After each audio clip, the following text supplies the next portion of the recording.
찍어야 될 것 같아요.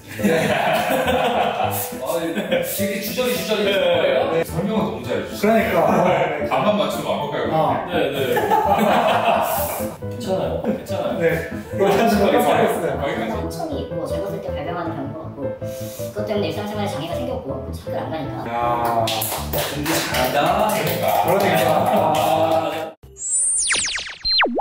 정신과 시험 문제를 저희가 직접 풀어볼 거예요.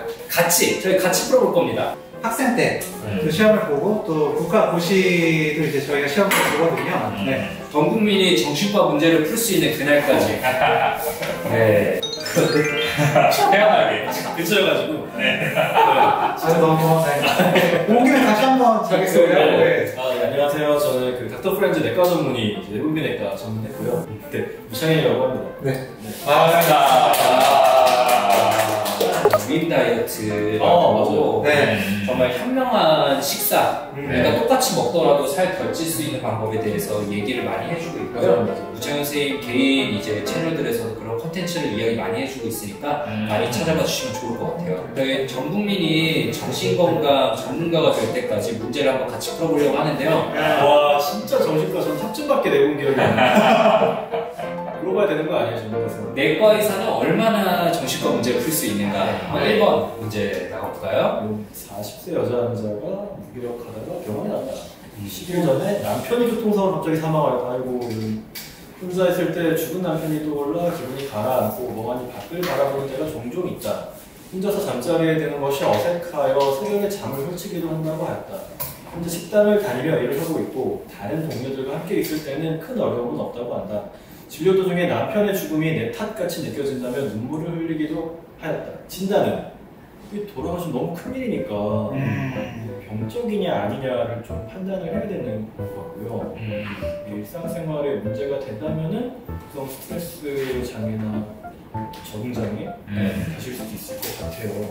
동료들이나 일에 대해서는 큰 문제는 없으니까 사회적 기능에 어떤 소실이 있는 것 같지는 않으시고요. 네. 그런데 잠을 설치기도 한다. 지속되면은 수면 부족으로 문제가 생길 수 있긴 하거든요. 결국 찍어야 될 것 같아요.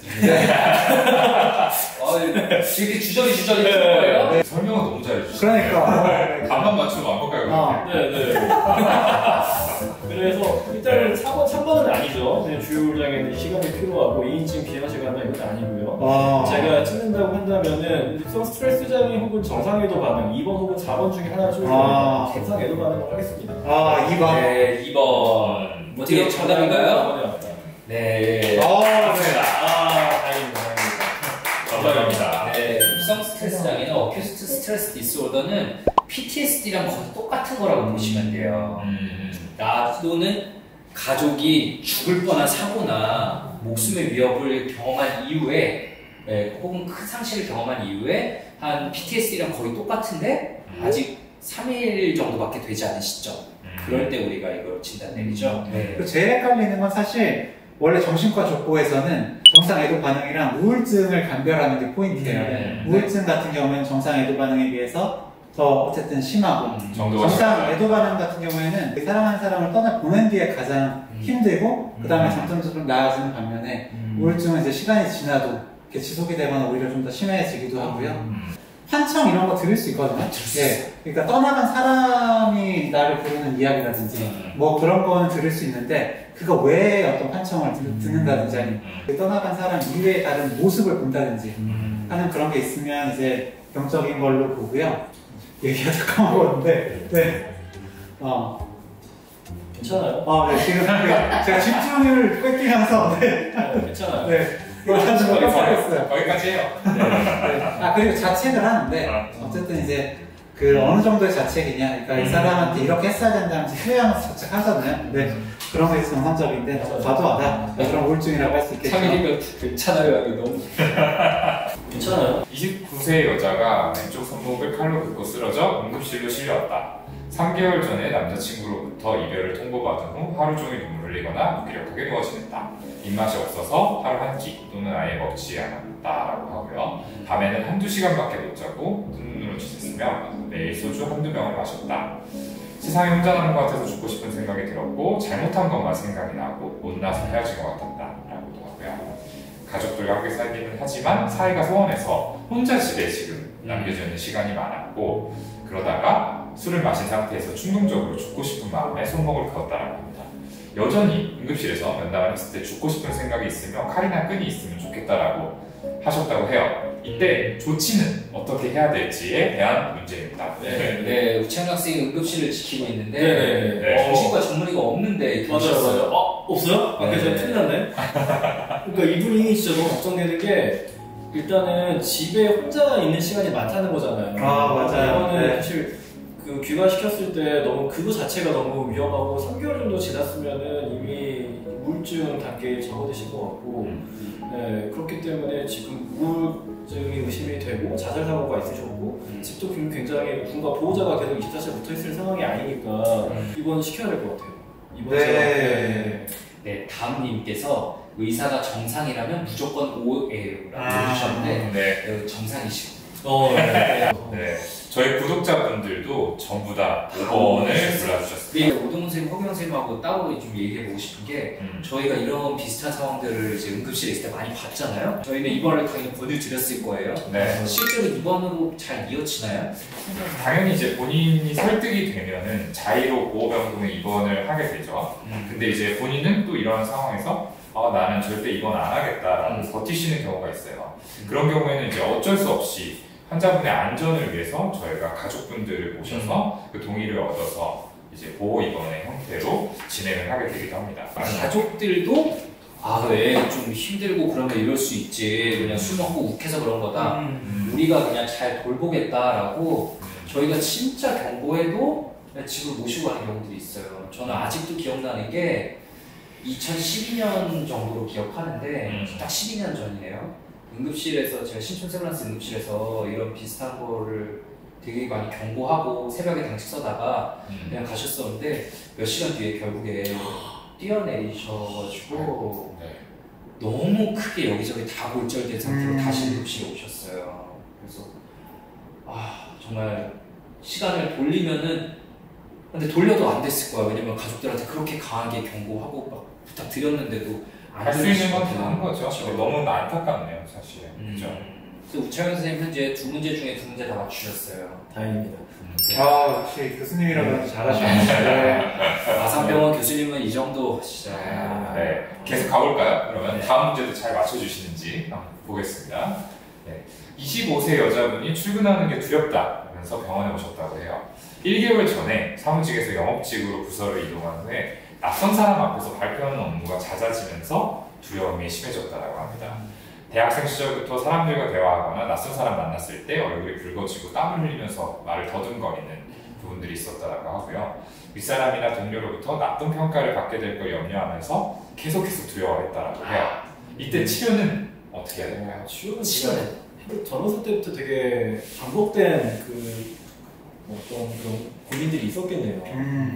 핵심 중에 하나가 나쁜 평가를 받게 될 것을 염려하면서 두려워했고, 그렇다 보니까 이 두려움이 상황을 계속 악화시키고 얼굴이 붉어지고 땀을 흘리며 말을 더듬거렸다라는 거는 교감신경 활성화가 되게 된다는 거거든요. 그렇죠. 잘한다. 네. 생각 자체가 되게 그 교감신경 활성화시키고 그러면 또 심박도 빨라지고 이제 그게 악순환의 고리를 계속 밟는 건데, 이번에 부서 이동을 하면서 이게 터진 거죠 이제.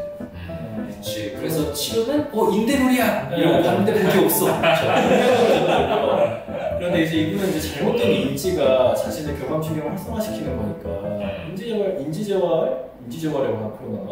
인적 재구성은 뭐야? 그게 바로 이 문제의 포인트예요. 저거 무슨 말이지? 인사 중에서 어떤 쪽일까요? 인지란 단어가 댓글도 지금 1, 4, 2개로 아니고 있어요. 정지란 단어가 들어가는 게 2개가 있어요. 네. 이제 우리가 또 단어로 좀 쪼개봐야 되거든요. 인지라는 단어는 있고, 재활이다라고 하면 일반적으로 기능이 저하되어 있을 때 이거를 다시 회복시키는 과정을 진행하거든요. 네네. 재구성이라고 하면은 뭔가 이게 지금 잘못되어 있기 때문에 이걸 다시 한번 그 기초를 세우고 쌓아 올라간다라고 하는 것 같은데, 그 인지가 손상되어 있다기보다는 잘못 형성된 느낌이거든요. 그렇다면은 지금 적절한 단어는 재구성이라는 표현이 맞을 것 같고, 그렇다면은 인지적 재구성이 맞지 않을까. 야, 공부 잘한다. 그러니까. 네, 이런 맞아요. 식으로. 네. 아니 근데 공부도 공부인데 근데 말씀을 너무 잘하세요. 그러니까. 네, 일당강사인 줄 알았어요. 야, 야시맨이, 야, 배운 남자. 이렇게 하고 설명하는 거 같죠. 네. 처음 보는 단어들이 있어가지고. 네. 네. 그러니까 말씀하신 것처럼 이렇게 이제 나는 나쁜 평가를 받을 거야 라고 하는 게 이제 인지 왜곡이죠. 네, 이제 원래 인지 행동 치료를 하는 건데 이제 그 인지 교정을 다른 말로 이제 인지적 재구성, 네, 똑같은 상황을 좀 다르게 볼 수 있게 해주는 거죠. 그렇죠. 네. 재앙화 사고 같은 게 이제 대표적이죠. 내가 이 발표를 망치면은 이러한 결과가 벌어질 거였는데 그게 우리가 일반적으로 생각하는 것보다 훨씬 더 범위가 크게 벗어나는 경우들이 많습니다. 그래서 그런 것들을 이제 논리적으로 정말 벌어질 가능성이 얼마나 되는지 이런 것들을 따져보도록 하고 그리고 현실적으로 어떤 결과가 나올지를 좀 침착한 상태에 생각해 보도록 하고 이런 것들이 이제 인지교정, 인지적 대구성의 과정이라고 생각을 하시면 돼요. 네. 안두콩님께서 이것이 이난의 착석 졸업이다. 이야. 그렇군요. JH님, 유창윤쌤 정신과 더블보드 보고 절대 불가. 일단 그 시간은 저는 감내할 수가 없어요. 불가합니다, 진짜. 제날 40도 중에서 그때 되면 진짜 무섭다. 진짜 무섭다. 네, 저희 다음 문제는 약간 빠르게 읽어볼게요. 35세 남자가 부인을 때려 부모가 남자를 병원에 데리고 왔어요. 아. 직장에서는 인정받는데 연애 중에도 사실과 다르게 부인의 남자 관계를 의심해서 갈등이 있었고요. 결혼에는 아내가 직장 상사와 바람을 피운다고 자주 화를 냈고요. 2개월 전부터 부인이 외출할 때면 늘 차로 데려다주고 데려와야만 되고 안심이 됐고 자려고 하면 막 부인 외도 장면이 있지도 않은데 떠올라서 술 마셔야 잠들 수 있었고 외출한 거 알게 되면 불안해서 전화 자주 했고 허락받으라면서 말도 좀 심해졌다 결국 때리기까지 해서 왔어요. 아. 자, 치료는 네. 전혀 모르는 단어들이 나왔는데요, 드디어. 아, 근데 이거 학생들 이런 정도의 문제를 풀었나? 내가 아는 거는 졸부리고 우리도 거의 시작이긴 해요. 근데 일단 이 좀 시나리오를 쭉 보자면은 네. 그러니까 이게 단순히 폭력적인가라고 생각을 하고 수면이 부족한가라고 하지만 이분은 없는 일들을 생각하거든요. 그렇죠. 네. 그러니까 없었던 일을 생각한다는 건 흔히 이건 망상이라고 표현을 하잖아요. 맞아요. 그러니까 뭔가 망상이 있는 거고 네. 그 망상 때문에 폭력성까지 좀 나오는 거라고 생각을 해서 그러면은 저 망상을 잡을 수 있는 약제를 써야 될 것 같고 그런데 그게 뭔지 전혀 모르겠어요. 논리적으로 잘 접근했습니다. 아고멜라틴은 뭔가 뭐지? 지프라시돈? 아캄프로세이트? 남들이 어떻게 푸는지 봐야 돼. 근데 저희 댓글창에 이런 사람이 찍는 답을 찍어야 돼요. 하루 마음 건강 복지센터라는 사람이 등장해서 4번이라고 하셨어요. 그러니까 왠지 이분 아이디가 신뢰가 가네요. 이 4번이야 그러면 네, 생각은 안 돼요. 이거는 뭐 제가 5번이라 생각하더라도 4번으로 갈 것 같아요. 네, 이거 4번 맞네요. 근데 저 여기 뭔지는 전혀 모르겠어요. 네, 근데 어렵다. 설명을 드리면 일단 1번, 2번은 그래도 수면과 좀 관련된 약이라서 맞아요. 이제 오천 선생님도 아시잖아요. 네. 진단은 아마 이제 망상의 장애일 망상장애. 거고요. 네, 술 문제도 좀 있거든요. 네. 그래서 3번 같은 경우에는 항우울제입니다. 네, 근데 네. 멜라토닌을 좀 조절하는 그런 항우울제고. 그래서 멜라가 있어서 이제 멜라토닌이 들어있을 거예요. 맞아요. 네. 아니라고 생각했어요. 4번 이제 지프라시돈 같은 경우에는 항정신병 약물이에요. 네. 네, 그래서 이제 이런 도파민을 조절을 해서 조현병약으로 공이 네, 맞아요. 망상을 네. 줄이고 좀 다르게 생각할 수 있게 도와주고요. 5번 아캄프로세이트는 항갈망제입니다. 갈망지요? 네, 그러니까 술을 마셔야 잠이 들 수 있다고 했잖아요. 알코올 위주로 알코올 문제가 있으니까 아마 그래서 함정 그 보기로 끼어든 것 같아요. 네. 네, 이게 망상장애가 확률이 제일 높고요. 이 괜히 또 한 번 더 꼬우면은 틀릴 수 있는데 강박증에서도 약간 비슷하게 나타날 수 있어요. 있지도 않은 부인의 외도 장면이 떠오른다. 강박증에서는 그렇게 말도 안 되는 장면이 그냥 떠올라서 이거 막 그거 견디지 못하고 이렇게 막 행동으로까지 이어지는 경우들이 가끔 있거든요. 가끔. 그래서 지금 전부 다 방향은 그 외도, 바람 이런 걸로 다 맞춰서 망상이 있는 것처럼 표현을 했네요. 근데 어쨌든 이렇게 현실 검증력을 잃어버린 정도면 이제 망상장애, 그치 망상이네. 근데 약물 이름이 나오면 저희에게도 너무 어려웠던 네. 그러게요. 게다가 이 약들이 되게 꽤 최근에 나온 약들이거든요. 아, 그래요? 네, 그래서 몰랐을 수도 있어요. 아고멜라틴을 내다니. 그러니까. 진짜. 네. 지프라시도는 아니, 이건 우리가 포스터 이런 거 우리가 늙어서 그렇게 했구나. 아, 그럴 수도 있겠네. 우리 학생 때 안 나오던 보기들, 그치? 아. 맞아요, 맞아요. 맞아요. 이제 4번으로 보면 약간 포켓몬스터 이름 같은 느낌이 있었어요. 네. 지프라시도 좀 느낌이 있네. 네. 지프라시도 그렇네. 아, 포켓몬 이름 유창현 선생님 좀 알아두세요. 지프라시도는 가장 살이 안 찌는 항정신병이라고 합니다. 맞아요. 네. 네. 네, 그럼 다음 문제로 가볼까요? 18세 남자가 3일 전부터 불안해서 잠을 잘 수가 없다며 병원에 왔다. 10개월 전에 같은 반 여학생들이 막 이야기를 하면서 웃는 걸 보고 또 자신이 중학교 3학년 때 음란물을 본 걸 보고 알고 웃는구나 이런 생각이 들어서 그 후로는 여학생들을 의식적으로 피하고 있대요. 1개월 전부터 이웃 사람들이 자신을 변태라고 욕하고 비우는 소리가 들리고 또 모든 학생들을 자신이 변태를 알고 있다며 학교에 가지 않았다고 합니다. 진단은 무엇인가? 제가 이거 킬러 문제로 제가 골라왔어요. 이거 어려운 거죠? 어려운데? 진짜 어렵다. 네, 이거 킬러 문제, 마지막 문제. 일단 18세라는 나이가 좀 젊잖아요. 그것도 좀 시간이 될 수 있을 것 같고요. 게다가 더 어렸을 때부터 중학교 때부터 했으니까 그때부터 아마 유병률이 올라가는 질환일 것 같고, 그리고 지금 하여튼 여자애들이 자기 보면 웃는다 이건 약간 망상한 거거든요. 망상하고 그것 때문에 불안증까지 생겼고, 근데 심지어 이 사람은 망상뿐만 아니라 환청까지 있어요. 지금 이 사람들의 자신을 변태라고 비운다 이거는 망상이나 소리를 듣는 거니까. 그래서 망상과 환청이 있고 젊었을 때 발병하는 경우가 같고, 그것 때문에 일상생활에 장애가 생겼고 학교를 안 가니까. 네, 근데 지금 1, 2, 3, 4, 5번에서 뭐야, 조현이 이렇게 많이 들어가. 네. 그러니까 조현병 같다고 생각하는데 조현형 장애가 있고 조현 정동 장애가 있어요. 이건 또 뭐지? 네, 참고로 단기 정신병적 장애에서도 지금 말하는 게 다 가능합니다. 아, 네, 그렇죠. 네. 네. 이건 좀 치사한 문제예요, 사실은.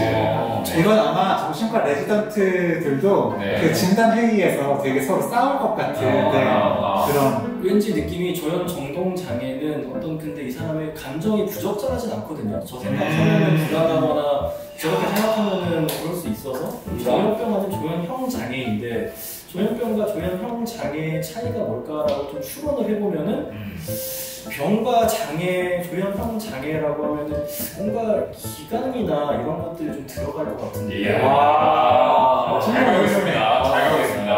네. 지금 18세인데 10개월 전부터 자신이 중학교 3학년 때 근데 실제 발명은 10개월 전인 거죠. 그러니까 어떤 그 진단의 기준이 1년이냐 아니냐 6개월이냐로 이게 두 개가 갈릴 것 같은데 6개월인지 12개월이 찍어야 될 것 같아요. 이게 12개월이라고 한다면은 조현형 장애이고 그렇다면 조현병이 조현형 장애인데 적어도 조현병을 진단하려면 1년을 봐야 되지 않을까 그런 생각이 들어서 조현형 장애를 찍을게요. 3번. 조현형 장애다. 3번. 야, 우리 오동훈 박사님 한번 문제 풀게 해주시죠. 어렵다. 킬러 문항입니다. 네네. 근데 굉장히 잘 왔습니다. 네, 진짜 네. 어렵다. 네. 그래서 이제 보면은 10개월 전이라는 부분이 이제 포인트가 되는 거는 맞고요. 일단 기준점이 10개월이라고 했을 때, 아까 이제 6개월이냐, 1년이냐라고 했을 때, 근데 이제 6개월 쪽에. 6개월이에요. 너무 오래 걸라 그랬네. 맞아. 6개월만 보고 지나가시는군요. 네. 잘 몰랐어요. 전체 유병 기간이 6개월 이상이고, 또 하나 중요한 게 이제 1개월 이상의 활성기 증상들이 있어야 된다는 네, 겁니다. 그래서 전체 기간은 6개월. 근데 환청과 망상 같은 두드러지는 증상이 있는 게 동시에 1개월, 최근 1개월. 그렇죠. 맞아요. 네. 그래서 요거는 제 1번이 답이 맞습니다. 그러면 조현형 장애는 뭔가요, 박영웅 선생님? 조현형 장애는 스키조프레니폼 디스오더. 그렇죠. 네.